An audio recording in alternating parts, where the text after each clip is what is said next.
everybody, and welcome to episode 6 of All About African Violets. All About African Violets is musically sponsored by Ted Yoder. You can hear and buy his wonderful music at www.tedyoder.com. Hi everybody, how are you doing? I hope you've had a wonderful week. It's been an interesting, every week is interesting here in Chicagoland. I've had a very interesting week. It's been hot and cold again. The air conditioner's on right now. You probably hear it, but it's pretty comfortable here in my sunroom today. So welcome to my sunroom and come on in and have a seat. I'm so glad that so many of you enjoyed seeing the footage from the Illinois State African Violet show from last week. It was, I know there were some comments on the website that it was a small show, and it was smaller this year. I think it'll be larger next year. We've had such a hot summer, and there were a number of people like myself. I didn't have any plans at all, because I'm starting over. But it was smaller than usual. But I think it's going to be, like I said, great next year. And I'm the new vice president of the Illinois African Violet Society. So I'll have lots of work to do for the next 2 years in that capacity. And I hope that I can do it well.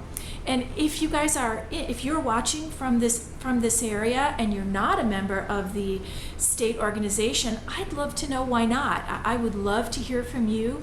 Leave me a comment on the website. That would be great. Or on Facebook, let me know that, why you choose to not participate. I'd love to hear that info. It would be really helpful to know that info.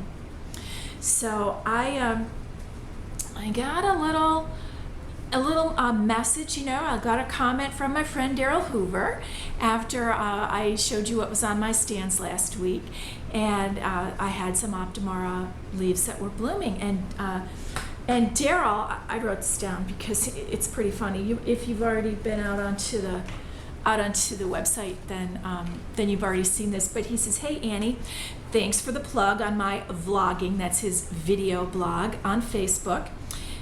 It has also been my experience that Optimara varieties propagate faster than hybrids from other hybridizers. Keep in mind, time to market is huge for these massive commercial growers, so it should come as no surprise that part of their R&D, which is research and development, goes into selecting stock with this characteristic. In your next segment on Get the Bail Money Ready, you may want to take up a collection, as Optimara varieties are patented, so it is illegal to propagate them. You should be hearing a knock on your door any minute. Let me know what episode of Prisoner Cell Block H you will be premiering in. He says this is a BBC show about a women's prison in the UK. And also thanks for the information on K, which is the potassium potash conversation that we had a couple of weeks ago. Well, I'm not a commercial grower, and the leaves that I put down were from plants that I bought and paid for when I was at National, but I chose to not keep the plant. I chose to put a leaf down to propagate instead. So in the meantime, then I got an email from my friend Joyce Stork, and she says, she said, "I see that you had a question about propagating Optimara hybrids. Thought maybe I could answer it, and this will also make a good bail money item if you need it." So we're kind of jumping ahead here to bail money, but I wanted to tell you guys this right away. She says, "The Optimara hybrids were all patented back in the 70s and the 80s. When a plant is patented, it means that the only one legally allowed to propagate the plant is the owner of the patent. Holt Camp greenhouses had the right to prosecute anyone who put down leaves of their patented hybrids. They weren't likely to go after a home grower, but they certainly did enforce their patents with commercial growers. Do we need to get the bail money ready? Probably not. A plant patent only lasts 20 years, and most of the Optimara patents have now expired, meaning that you are allowed to propagate without fear of penalty. Why doesn't Optimara continue to patent their hybrids? Beginning in about 1990, the U.S. Patent Office raised the price of obtaining a patent. It was no longer affordable to patent every single hybrid that they produced. They are still patenting a very few of their new hybrids, particularly those that are most unique. And that makes perfect sense to me. Then she says you can check online at the U.S. Patent Office website, which is www.uspto.gov, where you will find an option to search patents. It isn't particularly easy, but it can be done. Note that the name of the patent holder is usually under Holtkamp and not Optimara. All Optimara hybrids sold at retail that are patented will carry a patent tag that warns against propagation. If the tag says patent applied for, the patent is most likely not actually in force. A second way to check is to see when the hybrid was registered. Anything registered more than 20 years ago is almost certainly patent-free now.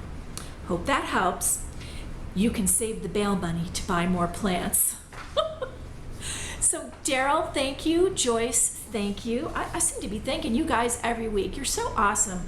And I know, I hope that all of you viewers are also appreciating both Daryl and Joyce, because they are such fonts of info, and I certainly appreciate them very, very much. So thanks again, you guys. Well, let's kind of move on into tips and treasures. Nothing came in the mail this week either, but I was asked a question someone left me a comment on the website about putting a leaf down, and we talked initially about a month ago, I suppose, about what that means to put a leaf down, to propagate. A leaf cutting like that is one of the most common ways that you can propagate an African violet, and almost all of them will bloom true from that method. And I've got Pauline's book here, Growing to Show, and she has a section on propagation. So I'm just going to show this, read you a couple of things. She says there are several methods of propagation that can be used. Seeds, obviously, leaf cuttings, blossom stems, and suckers. And they used to talk years ago about something called tissue culture, but I've never done that. I've never known anyone who has done that. I think it's very scientific. I think it's sort of like cloning, maybe. I'm not sure, but that's my general understanding of that. The method that I use for almost everything is a leaf cutting, and I've shot some footage on that for you so that you can see how to do that. So in just a few moments you'll be able to see that. But she says leaf cuttings, and then she talks about propagating trailers. And remember, we talked about a trailer has multiple crowns. Most of them look like snowballs. Some of them trail, like kind of just trail in one line, but they all have multiple crowns, and you can take a little cutting of a crown. You can snap off a crown and restart an entire crown from a trailer, or you can start one from a leaf. I've done that both ways with trailers. And the other thing you can do, if you happen to have a sucker. Now, a sucker is when another little plantlet forms along the stem of an existing plant, and it's something you don't want to have when you go to show. You have to make sure there are no suckers on a plant. But if sometimes you have one and you don't see it right away, and it gets 2 or 3 or 4, will be 2 or 4 leaves. Once it has 4 leaves, it's actually officially considered a sucker, and you can kind of snap it off at the neck, and you can root the sucker, and so you can propagate from that. And the other thing that you can do, there are some plants that won't bloom true from a leaf cutting. These are generally plants that are called chimeras. They have a stripe of color in the center of each petal. And there are a few other plants, sometimes fantasy blossoms. Those are blossoms that have splotches of color on them, little dots here and there, kind of a fantasy pattern. Some of those also benefit from a crown, restarting a crown, or starting something from a peduncle that you can slice off and have it come that way. But this great info in here, great info also in Joyce and Kent Stork's book, You Can Grow African Violets. And the reason that I have not shown you Joyce and Kent's book is, you're not going to believe this, but I can't find my copy of it, which is very upsetting to me. I've looked everywhere. I bought myself another digital copy of it, so I refer to it digitally, but that makes it really hard for me to show it to you on camera. So I am still looking for my copy, my regular actual copy of it. So hopefully I will find that soon, because it's great. It's such a great book. And I talk a lot about books, and I guess that's because they've always been such a tremendous resource for me. I learn by reading. We all learn differently. Some of us are visual learners. We need to see something. Some of us are auditory learners. We need to hear someone talk to us, and we learn that way.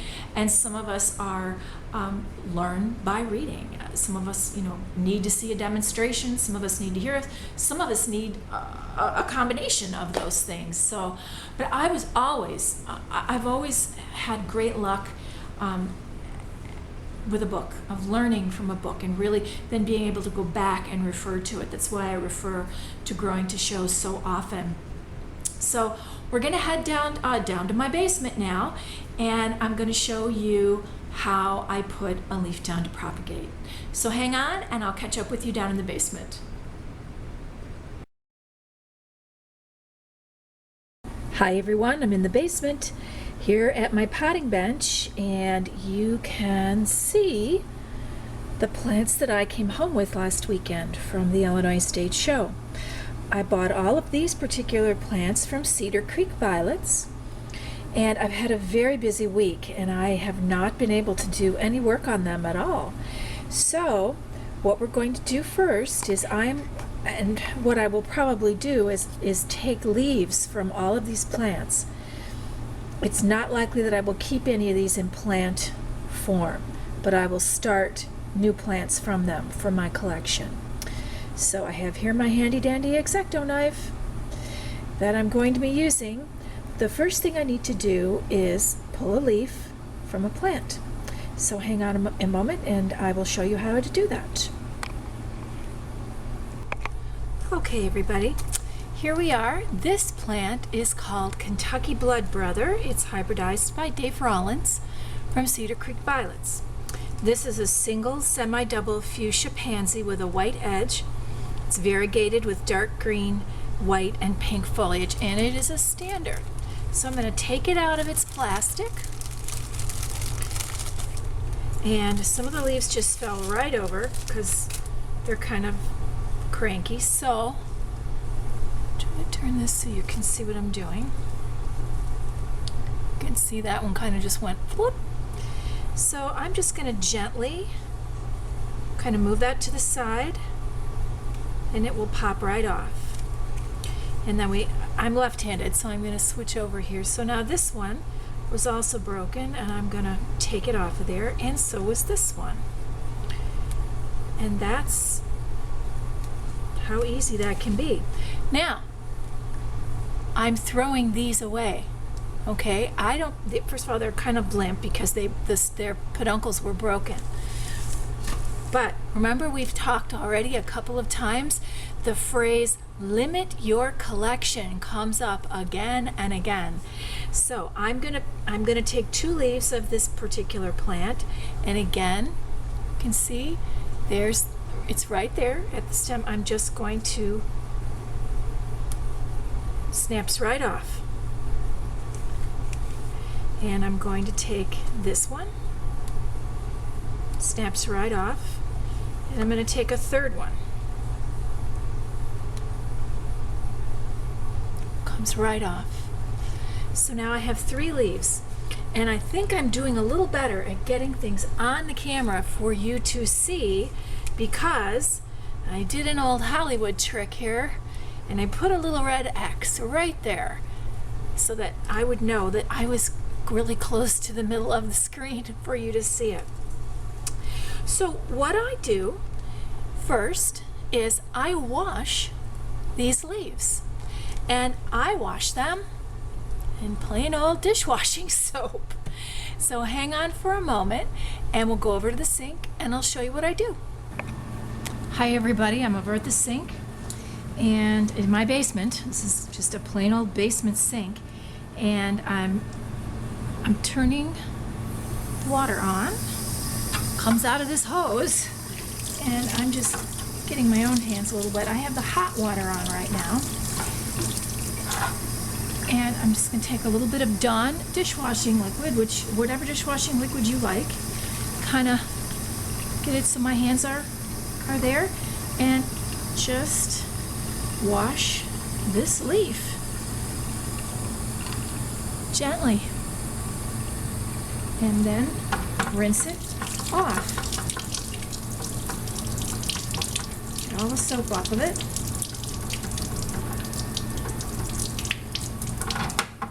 That's it, and then I lay it on some paper towel to dry, and I'll be back shortly to show you the next step. Okay, we're back over here at the potting bench, and I went ahead and washed a few more leaves. And it looks like I was being rough, but I wasn't really. But this leaf kind of gave it up. And if this was my only leaf of this plant, I might try to still put this leaf down. But I did have other leaves, and so I'm going to go ahead and show you what the next thing is that I do. So I rinsed them off. The water is lukewarm, room temperature, not too hot, not too cold. And I wash them just like you wash your hands to get them clean, to make sure they're clean. And now they're a little bit damp, so what I usually do is kind of blot them with a paper towel. Another paper towel. Actually, let's set these over here because this other, where they were laying, is a little bit wet.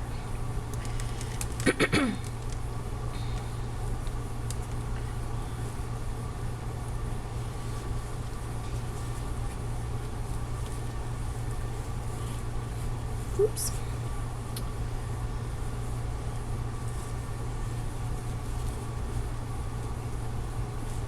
Okay, so all my leaves are clean.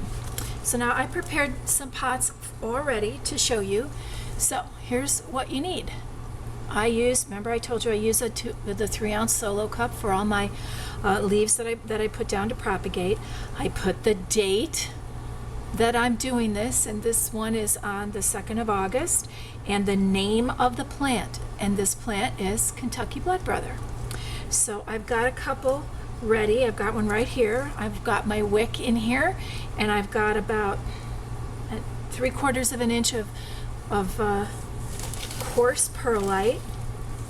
This is coarse perlite. Okay, this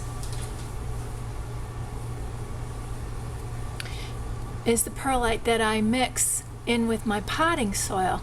You see the difference, how this is much smaller? Yeah.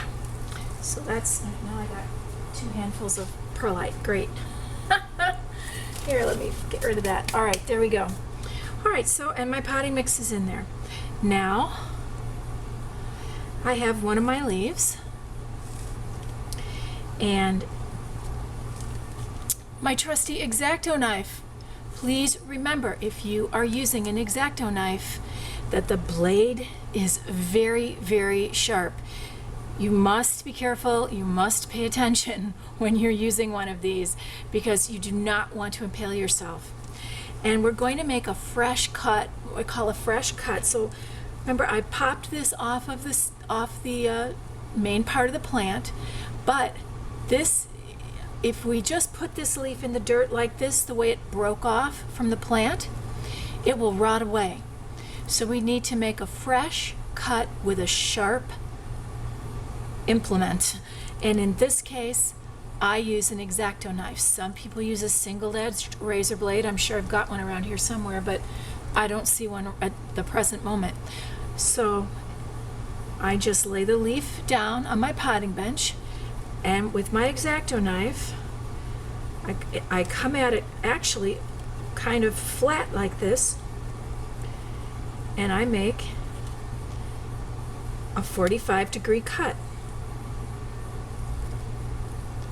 Can you see that?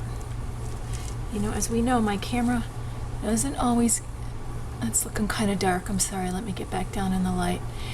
But you can see that that's a good, sharp, fresh cut. The other thing I like to do, and someone asked me specifically about this, was why do you cut the top off the leaf? Well, I just slice that off. And the reason that I do that is this will often, when you cut the top off, it will often force the leaf to shoot its energy down into making roots and new baby plantlets rather than trying to continue to grow this leaf. So we want it to make baby plantlets. So now I usually use, I beg your pardon, this is actually a dental tool. I got a couple of these little dental tools from Ginny McCann. She is a hybridizer in Southern California. And I use the bottom of this, and you can use a pencil, you can use whatever you have handy to just kind of make a hole in the dirt. And then I take the leaf, I put it in the dirt, and I kind of angle it over there to the side a little. You see how it's kind of leaning backwards there? Then I have a little tray that I brought down with me because these are going to have to go. Here's my little green tray. And here is my squirt bottle. So I'm going to water this leaf right in. So the dirt is settling a bit. The potting mix is settling now around that stem, but I'm not pushing it down, so air can still get around in there, okay? But now it's pretty stable, sitting right there in this little pot. Oop, and the water is coming out the bottom, and that's my clue that it's full. And then I will just set it here and keep going with the rest of the leaves. I hope that is a good demonstration for you guys. If you have more questions about this, please leave me a comment on the website and we'll talk some more. See you back upstairs. Did you guys enjoy that? I hope that it was helpful for you to see how I do that. And it looks like it takes longer than it does. It's really a pretty quick process, but I was trying to go slowly so that I could show you each step that I use. I use the mix that I use to put my leaves in. I use the same mix that I use to pot my plants in. I used to use kind of a half and half perlite and vermiculite, but it was kind of a pain to do that, and I never noticed any difference. So I decided to try putting leaves down in the mix that I use for my regular plants, my violets, and it worked great. So one less step, or one less thing to have to put together, and so I use the same thing there that I do with the others, and so I hope that was helpful. If you have other questions about that, or any other questions, of course, about violets, just leave me a comment on the website so I can look into it.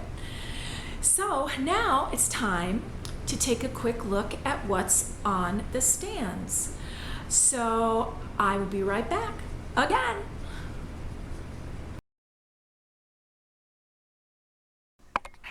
Hi everybody, it's time to take a look at what's on the stands. Here's my one standard. It is Growing Great Guns, and here is Rob's Antique Rose. It's got some dirt on the leaf there. And here's everybody else, kind of just hanging out and growing. Let me give you a good look.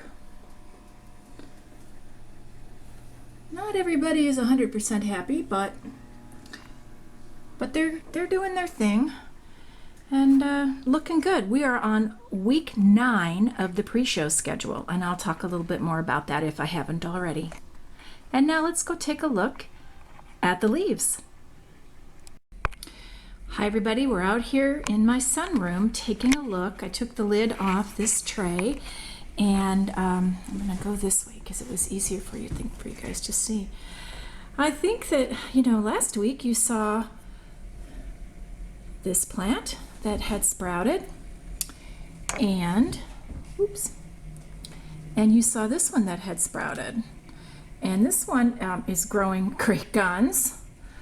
And we've got stuff coming up here, if you can see that, and here, and here, and there's bumps in the soil. Here's another one right there, you can see bumps everywhere of stuff coming up and growing. And here in the other tray, same thing. So this last week was great for everyone to get started. Right there, there's another one right there, more stuff coming up. Right there, more stuff. So I'm gonna have my work cut out for me pretty soon here to get stuff going. And I did put a few of the leaves down that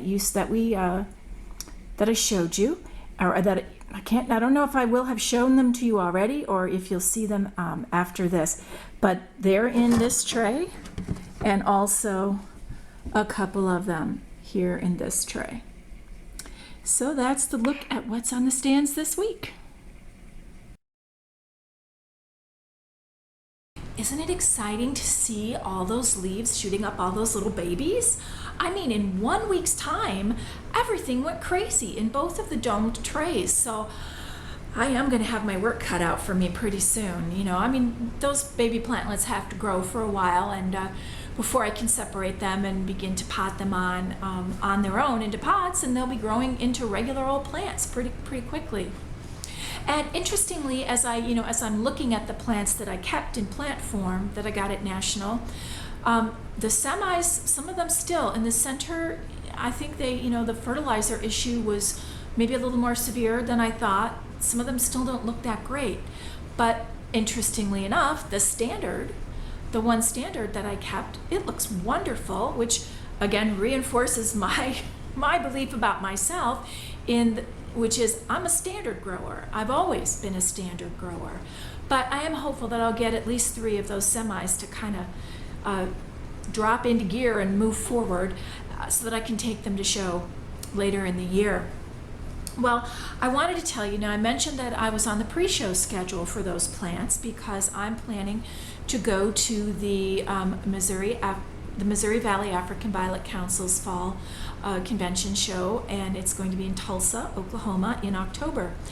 And so I've got the pre-show schedule here in Pauline's book, which is the one that I follow. And on week 10, which was last week, I was to completely disbud all plants except perhaps minis and trailers, put 1 new tube in each fixture, and start Bloom Booster fertilizer formula. Well, I did not change the tubes in my light stands, which I am not as religious, I suppose, about that as many people are.